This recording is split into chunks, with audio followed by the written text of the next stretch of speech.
कथा प्रारंभ होत है। आओ कपि गुरुदेव,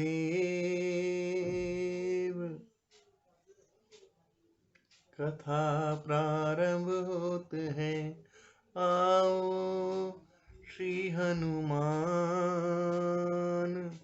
आकर आसन लीजिए।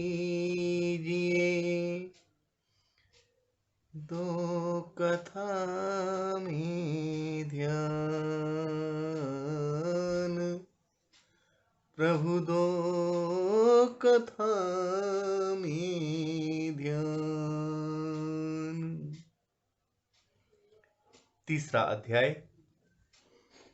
प्राण राम ही बोले और प्राण राम ही सुने। एक ही प्राण घटघटवासी, यही गुरु ग्रंथ साहिब का सार है। तो तीसरा अध्याय। माघ मास में रामायण श्रवण का फल, राजा सुमति और सत्यवती के पूर्व जन्म का इतिहास। संत कुमार ने कहा, ब्रह्म ऋषि नारद जी, आपने यह अद्भुत इतिहास सुनाया है। अब रामायण के महात्म का पुनः विस्तार पूर्वक वर्णन कीजिए। आपने कार्तिक मास में रामायण के श्रवण की महिमा बताई। अब कृपा पूर्वक दूसरे मास का महात्म बताइए। मुने, आपके वचनामृत से किसको संतोष नहीं होगा। नारद जी ने कहा, महात्माओं, आप सब लोग निश्चय ही बड़े भाग्यशाली और कृत्य हैं, इसमें संशय नहीं है, क्योंकि आप भक्ति भाव से भगवान श्री राम की महिमा सुनने के लिए उदित हुए हैं। ब्रह्मवादी मुनियों ने भगवान श्री राम के महात्म का श्रवण पुण्यात्मा पुरुषों के लिए परम दुर्लभ बताया है। महर्षियों, अब आप लोग एक विचित्र पुरातन इतिहास सुनिए, जो समस्त पापों का निवारण और संपूर्ण रोगों का विनाश करने वाला है। पूर्व काल की बात है। द्वापर में सुमति नाम से प्रसिद्ध एक राजा हो गए हैं। उनका जन्म चंद्रवंश में हुआ था। वे श्री संपन्न और सातों द्वीपों के एकमात्र सम्राट थे। उनका मन सदा धर्म में ही लगा रहता था। वे सत्यवादी तथा सब प्रकार की संपत्तियों से सुशोभित थे। सदा श्री राम कथा के सेवन और श्री राम की ही समाराधना में संलग्न रहते थे। श्री राम की पूजा अर्चना में लगे रहने वाले भक्तों की वे सदा सेवा करते थे। उनमें अहंकार का नाम भी नहीं था। वे पूज्य पुरुषों के पूजन में तत्पर रहने वाले समदर्शी तथा सद्गुण संपन्न थे। राजा सुमति समस्त प्राणियों के हितैषी, शांत, कृतज्ञ और यशस्वी थे। उनकी परम सौभाग्यशालिनी पत्नी भी समस्त शुभ लक्षणों से सुशोभित थी। उसका नाम सत्यवती था। वह पतिव्रता थी। पति में ही उसके प्राण बसते थे। वे दोनों पति पत्नी सदा रामायण के ही पढ़ने और सुनने में संलग्न रहते थे। सदा अन्न का दान करते और प्रतिदिन जल दान में प्रवृत्त रहते थे। उन्होंने असंख्य पोखरों, बगीचों और बावड़ियों का निर्माण कराया था। महाभाग राजा सुमति भी सदा रामायण के ही अनुशीलन में लगे रहते थे। वे भक्ति भाव से भावित हो रामायण को ही वाचते अथवा सुनते थे। इस प्रकार वे धर्मज्ञ नरेश सदा श्री राम की आराधना में ही तत्पर रहते थे। उनकी प्यारी पत्नी सत्यवती भी ऐसी ही थी। देवता भी उन दोनों दंपति की सदा भूरी भूरी प्रशंसा करते थे। एक दिन उन त्रिभुवन विख्यात धर्मात्मा राजा रानी को देखने के लिए विभांडक मुनि अपने बहुत से शिष्यों के साथ वहां आए। मुनिवर विभांडक को आया देख राजा सुमति को बड़ा सुख मिला। वे पूजा के विस्तृत सामग्री साथ ले पत्नी सहित उनकी अगवानी के लिए गए। जब मुनि का अतिथि सत्कार संपन्न हो गया और वे शांत भाव से आसन पर विराजमान हो गए, उस समय अपने आसन पर बैठे हुए भूपाल ने मुनि से हाथ जोड़कर कहा, राजा बोले, भगवान, आप आज आपके शुभ आगमन से मैं कृतार्थ हो गया हूँ, क्योंकि श्रेष्ठ पुरुष संतों के आगमन को सुखदायक बताकर उसकी प्रशंसा करते हैं। जहाँ महापुरुषों का प्रेम होता है, वहाँ सारी संपत्तियाँ अपने आप उपस्थित हो जाती हैं। वहाँ तेज, कीर्ति, धन और पुत्र सभी वस्तुएं उपलब्ध होती हैं। ऐसा विद्वान पुरुषों का कथन है।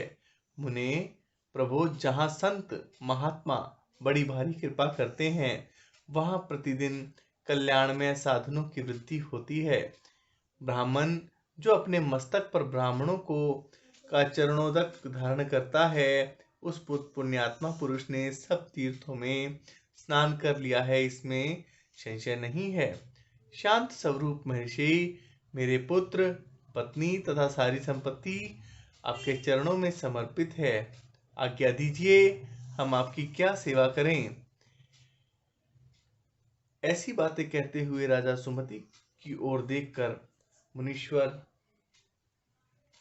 भांडक बड़े प्रसन्न हुए और उन्होंने अपने हाथ से राजा का स्पर्श करते हुए कहा, ऋषि बोले, राजन, तुमने जो कुछ कहा है वह सब तुम्हारे कुल के अनुरूप है। जो इस प्रकार विनय से झुक जाते हैं, वे सब लोग परम कल्याण के भागी होते हैं। भूपाल, तुम सन्मार्ग पर चलने वाले हो, मैं तुम पर बहुत प्रसन्न हूँ। महाभाग, तुम्हारा कल्याण हो।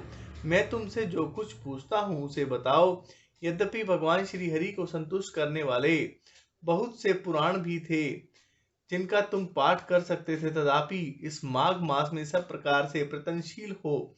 तुम जो रामायण के ही पारायण में लगे हुए हो, तथा तुम्हारी यह साध्वी पत्नी भी सदा जो श्री राम की ही आराधना में रत रहती है, इसका क्या कारण है?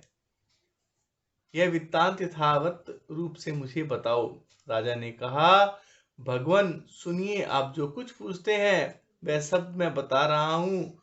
मुने, हम दोनों का चरित्र संपूर्ण जगत के लिए आश्चर्यजनक है। साधु श्रीमणे, पूर्व जन्म में मैं मालती नामक शूद्र था तथा सदा कुमार्ग पर ही चलता और सब लोगों के अहित साधन में ही संलग्न रहता था। दूसरों की चुगली खाने वाला, धर्मद्रोही, देवता संबंधी द्रव्य का अपहरण करने वाला तथा महापातकियों के संसर्ग में रहने वाला था। मैं देव संपत्ति से ही जीविका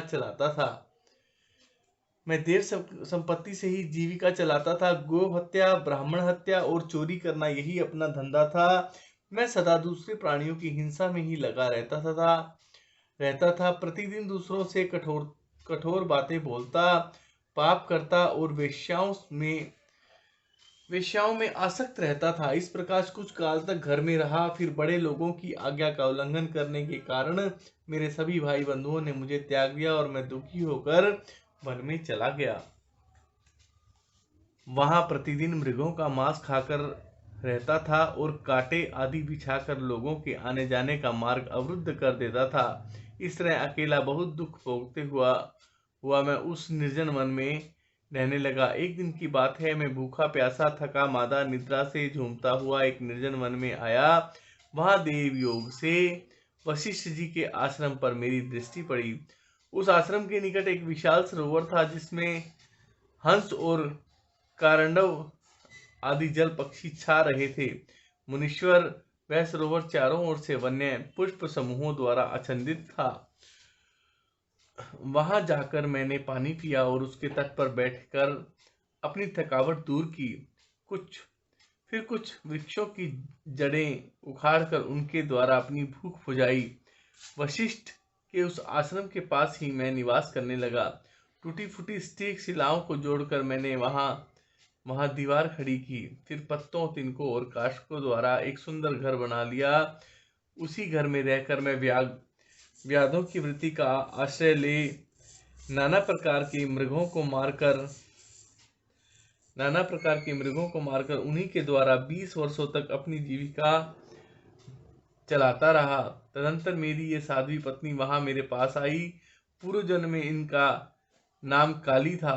काली निषाद कुल की कन्या थी और विंध्य प्रदेश में उत्पन्न हुई थी। उसके भाई बंधुओं ने उसे त्याग दिया था। वह दुख से पीड़ित थी, उसका शरीर विद्ध हो चला था। ब्राह्मण वह भूख प्यास से स्थिर हो गई थी और इस सोच में पड़ी थी कि भोजन का कार्य कैसे चलेगा। देवयोग से घूमती घुमाती उस निर्जन वन में आ पहुंची जिसमें मैं रहता था। गर्मी का महीना था, बाहर इसे धूप सता रही थी और भीतर मानसिक संताप अत्यंत पीड़ा दे रहा था। इस दुखिनी नारी को देखकर मेरे मन में बड़ी दया आई। मैंने इसे पीने के लिए जल और खाने के लिए मांस और जंगली फल दिए। ब्राह्मण काली जब विश्राम कर चुकी तब मैंने उससे उसका यथावत वृत्तांत पूछा। महामुने, मेरे पूछने पर उसने जो अपने जन्म कर्म निवेदन किए थे उन्हें बताता हूँ।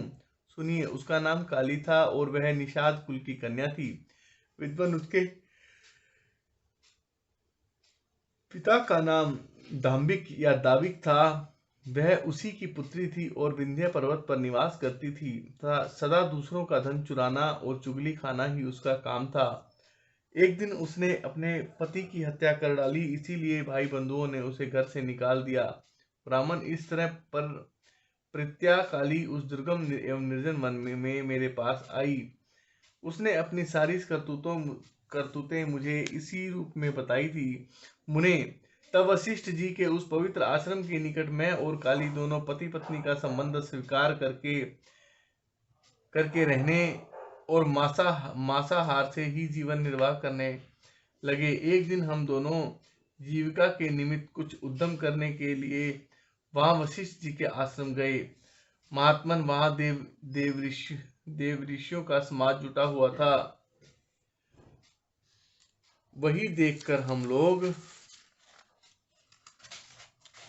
उधर गए थे। वहां माघ मास में प्रतिदिन ब्राह्मण लोग रामायण का पाठ करते दिखाई देते थे। उस समय हम लोग निराहार थे और पुरुषार्थ करने में समर्थ होकर भी भूख प्यास से कष्ट पा रहे थे। अतः बिना इच्छा के ही वशिष्ठ जी के आश्रम पर चले गए थे। फिर लगातार 9 दिनों तक भक्ति पूर्वक रामायण की कथा सुनने के लिए हम दोनों वहां जाते रहे। मुने, उसी समय हम दोनों की मृत्यु हो गई। हमारे उस कर्म से भगवान मधुसूदन का मन प्रसन्न हो गया था। अतः उन्होंने हमें ले आने के लिए दूत भेजे।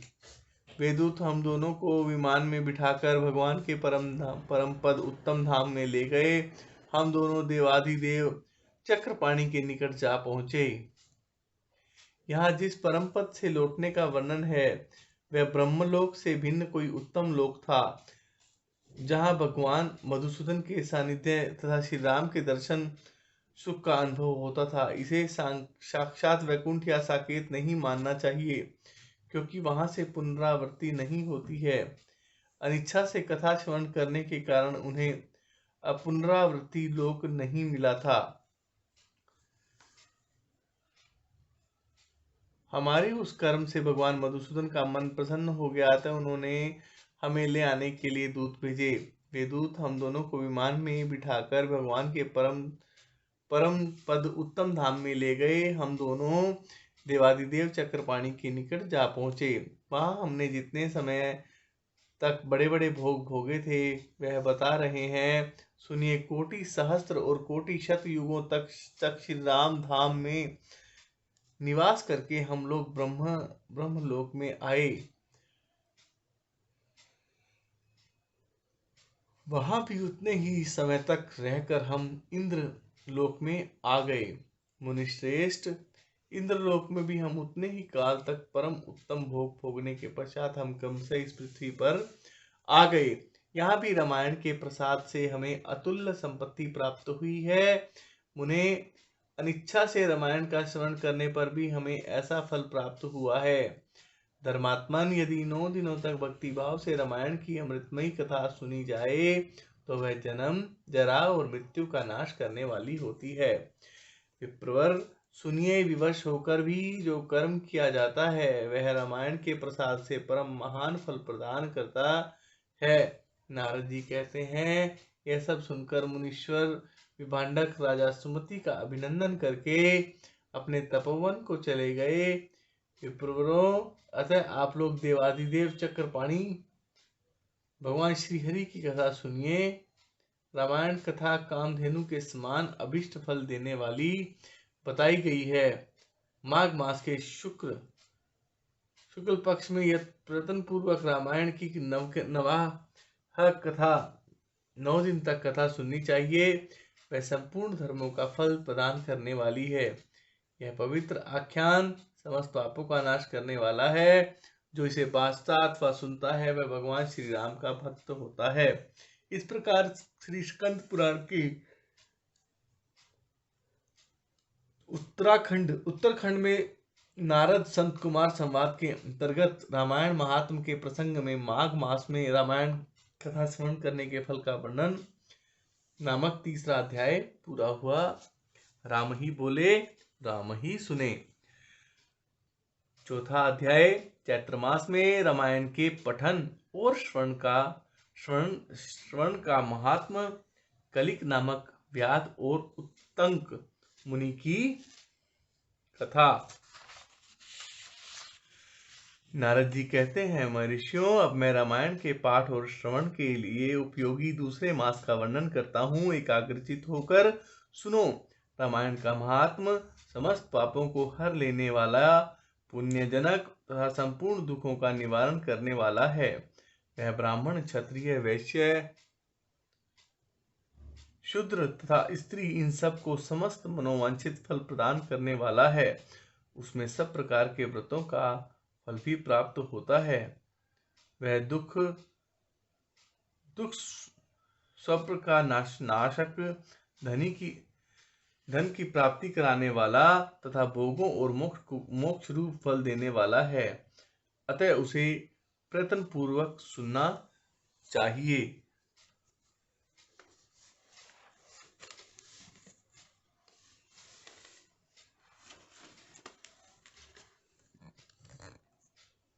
इसी विषय में विज्ञ पुरुष एक प्राचीन इतिहास का उदाहरण देते हैं। वह इतिहास अपने पाठकों और श्रोताओं के समस्त पापों का नाश करने वाला है। प्राचीन कलयुग में एक कलिक नाम वाला व्याध रहता था। वह सदा पराई स्त्री और पराये धन के अपहरण में ही लगा रहता था। दूसरों की निंदा करना उसका नित्य का काम था। वह सदा सभी जंतुओं को पीड़ित किया करता था। उसने कितने ही ब्राह्मणों तथा सैकड़ों हजारों गौओं की हत्या कर डाली थी। पराये धन का तो वह नित्य अपहरण करता ही था। देवता के धन को भी हड़प लेता था। उसने अपने जीवन में अनेक बड़े बड़े पाप किए थे। उसके पापों की गणना करोड़ों वर्षों में भी नहीं की जा सकती थी। एक समय वह महापापी व्याध, जो जीव जंतुओं के लिए यमराज के समान भयंकर था, सौवीर नगर में गया। वह नगर सब प्रकार के वैभव से संपन्न, वस्त्राभूषणों से विभूषित, युवतियों द्वारा सुशोभित, स्वच्छ जल वाले सरोवरों से अलंकृत तथा भांति भांति की दुकानों से सुसज्जित था। देवनगर के समान उसकी शोभा हो रही थी। व्याध उस नगर में गया।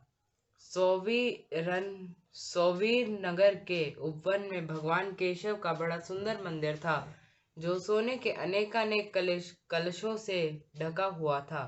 उसे देखकर व्याध को बड़ी प्रसन्नता हुई। उसने यह निश्चय कर लिया कि मैं यहाँ से बहुत सा सुवर्ण चुरा कर ले चलूंगा।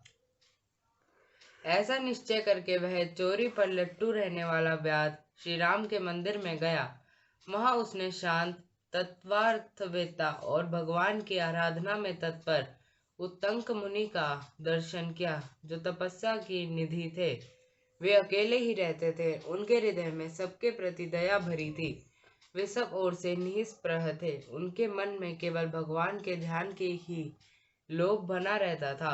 उन्हें वहां उपस्थित देख व्याध ने उनको चोरी में विघ्न डालने वाला समझा। तदंतर जब आधी रात हुई तब वह देवता संबंधी द्रव्य समूह लेकर चला। उस मदोन्मत्त व्याध ने उत्तंक मुनि की छाती को अपने एक पैर से दबाकर हाथ से उनका गला पकड़ लिया और तलवार उठाकर उन्हें मार डालने का उपक्रम किया।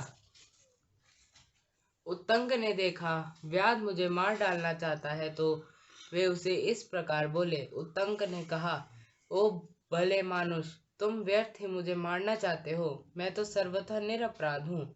लुब्धक, बताओ तो सही, मैंने तुम्हारा क्या अपराध किया है?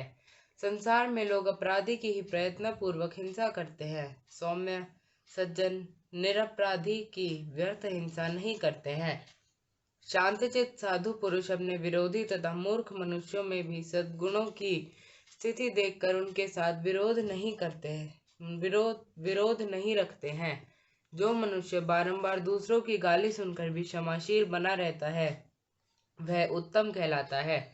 उसे भगवान विष्णु का अत्यंत प्रियजन बताया गया है। दूसरों के हित साधन में लगे रहने वाले साधुजन किसी के द्वारा अपने विनाश का समय उपस्थित होने पर भी उसके साथ वैर नहीं करते। चंदन का वृक्ष अपने को काटने पर भी कुठार की धार को सुवासित ही करता है। अहो, विधाता बड़ा बलवान है। वह लोगों को नाना प्रकार के कष्ट देता है। जो सब प्रकार के संग से रहित है, उसे भी दुरात्मा मनुष्य सताया करते हैं। अहो दुष्टजन, इस संसार में बहुत से जीवों को बिना किसी अपराध के ही पीड़ा देते हैं। मल्लाह मछलियों के, चुगलखोर सज्जनों के और व्याध मृगों के इस जगत में अकारण वैरी होते हैं। अहो, माया बड़ी प्रबल है। यह संपूर्ण जगत को मोह में डाल देती है तथा स्त्री पुत्र और मित्र आदि के द्वारा सबको सब प्रकार के दुखों से संयुक्त कर देती है। मनुष्य पराये धन का अपहरण करके जो अपनी स्त्री आदि का पोषण करता है, वह किस काम का, क्योंकि अंत में उन सबको छोड़कर वह अकेला ही परलोक की राह लेता है। मेरी माता, मेरे पिता, मेरी पत्नी, मेरे पुत्र तथा मेरा यह घर बार, इस प्रकार ममता व्यर्थ ही प्राणियों को कष्ट देती रहती है। मनुष्य जब तक कमाकर धन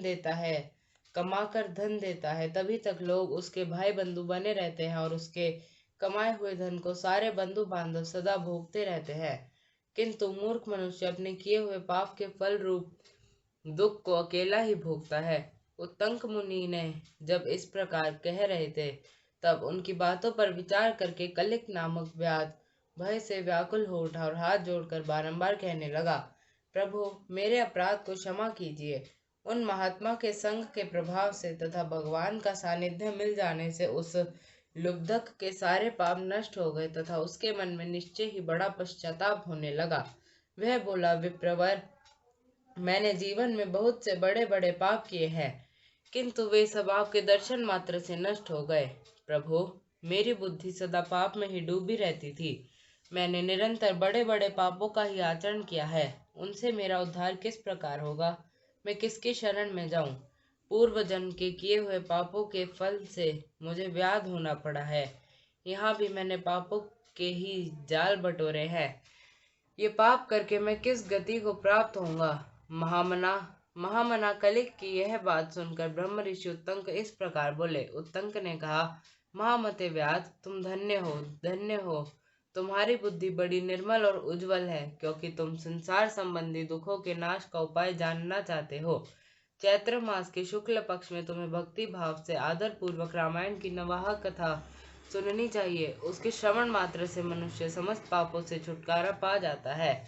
उस समय कलिक व्याध के सारे पाप नष्ट हो गए। वह रामायण की कथा सुनकर तत्काल मृत्यु को प्राप्त हो गया। व्याध को धरती पर पड़ा हुआ देख दयालु उत्तंक मुनि बड़े विस्मित हुए। फिर उन्होंने भगवान कमलापति का स्वप्न किया। रामायण की कथा सुनकर निष्पाप हुआ व्याध दिव्य विमान पर आरूढ़ हो उत्तंक मुनि से इस प्रकार बोला, विद्वन, आपके प्रसाद से मैं महापातकों के संकट से मुक्त हो गया, अतः मैं आपके चरणों में प्रणाम करता हूँ। मैंने जो किया है, मेरे उस अपराध को आप क्षमा कीजिए। सूत जी कहते हैं, ऐसा कहकर कलिक ने मुनि श्रेष्ठ उत्तंक पर देव कुसुमों की वर्षा की और 3 बार उनकी परिक्रमा करके उन्हें बारंबार नमस्कार किया। तत्पश्चात अप्सराओं से भरे हुए संपूर्ण मनोवांछित भोगों से संपन्न विमान पर आरूढ़ हो वह श्री हरि के परम धाम में जा पहुंचा। अतः विप्रवरों, आप सब लोग रामायण की कथा सुने। चैत्र मास के शुक्ल पक्ष में प्रयत्न पूर्वक रामायण की अमृतमय कथा का नवाह पारायण अवश्य सुनना चाहिए। इसलिए रामायण सभी ऋतुओं में हितकारक है। इसके द्वारा भगवान की पूजा करने वाला पुरुष मन से जो चाहता है उसे निसंदेह प्राप्त कर लेता है। सनत कुमार, तुमने जो रामायण का महात्मा पूछा था वह सब मैंने बता दिया। अब और क्या सुनना चाहते हो? इस प्रकार श्री स्कंद पुराण के उत्तरखंड में नारद सनत कुमार संवाद के अंतर्गत रामायण महात्म के प्रसंग में चैत्र मास में रामायण सुनने का फल का वर्णन नामक चौथा अध्याय पूरा हुआ।